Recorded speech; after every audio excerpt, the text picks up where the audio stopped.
Good day, viewers and subscribers. Welcome back to my channel. This is Girls Connection, the World Connection. Please remember to subscribe, like, and share. Also, click the notification bell to receive daily news updates locally and internationally. Bloody Friday. 4 dead as murders rock Western Jamaica.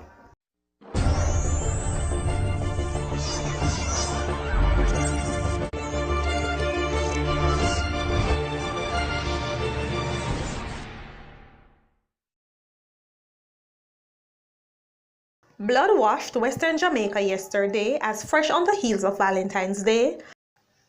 Lovers' quarrel ended 4 deaths for 3 persons in St. James and St. Elizabeth, while a female farmer was butchered in Trelawney. Yesterday morning, grief gripped residents of Clarkstown, Trelawney, as the farming community woke up to news that on Thursday night, the body of a female farmer was found in bushes with the head severed.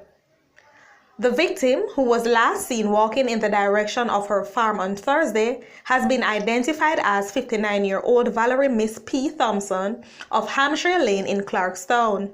When the gleaner visited Thompson's home, the family members were inconsolable as they questioned the motive behind the gruesome act.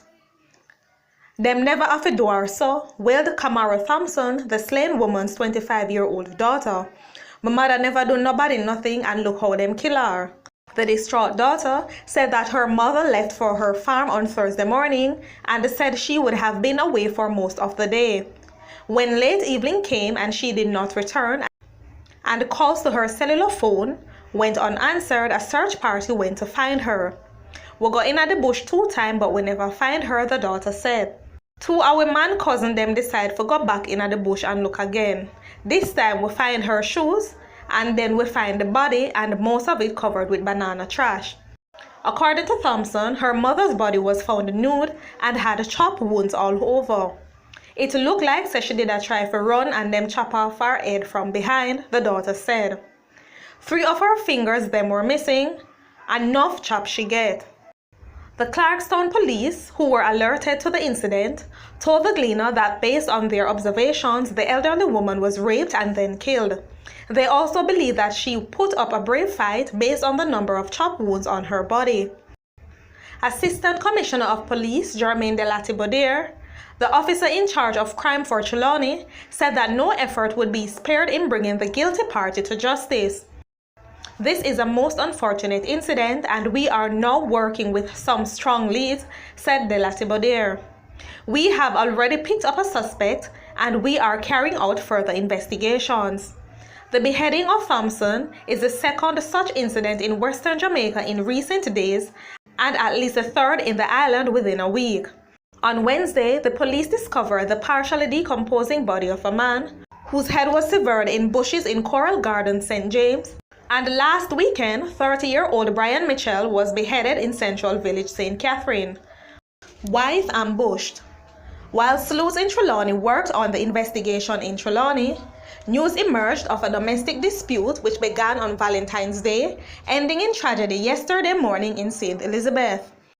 Reports are that about 6:45 a.m., 49-year-old Moyleen Williams Topping, a bus driver of Southfield in southwestern Jamaica Parish, was in the process of leaving home to do her regular duties, transporting children to school, when she was ambushed by her husband, who shot her multiple times before fleeing the scene.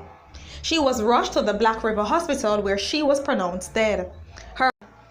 Her husband, who recently arrived in the island from the United States, was picked up at the airport hours later while attempting to board a flight back to the United States at the Norman Manley International Airport in Kingston.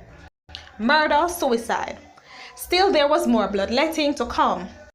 This time, it was the Friday afternoon hustle and bustle in Springmount, St. James that came to a dramatic halt as gunshots pierced the air when a former nightclub operator in Lilliput in St. James shot his girlfriend to death before turning the weapon on himself. The deceased man has been identified as 47-year-old Junior Fabian Wint, while the woman has been identified as 24-year-old Wendy Scarlett. Reports are that shortly after 3:30 p.m., the couple, who recently moved to Flamstead Gardens in the area, got into an argument allegedly over the female attending a funeral. The woman decided that she was going to the funeral and walked from the house, but she was chased by Wint, who is believed to have been a licensed firearm holder. He caught up with her along the roadway. Me hear the man say, "You're not gonna funeral." "Not over me dead body," one Springmount resident told the Gleaner. Me shocked when me see the man pull out the gun and fire one shot in the woman's head, and then put the gun to his mouth and fire another round, killing himself, the frightened community member further stated. Sources told the Gleaner that the businessman, who was married, broke off with his wife and got involved with Scarlett and had been acting in a jealous manner, refusing to let her out of his sight. This is Girls Connection, the World Connection. Please remember to subscribe, like, and share. Also, leave a comment in the comment section down below. Thank you.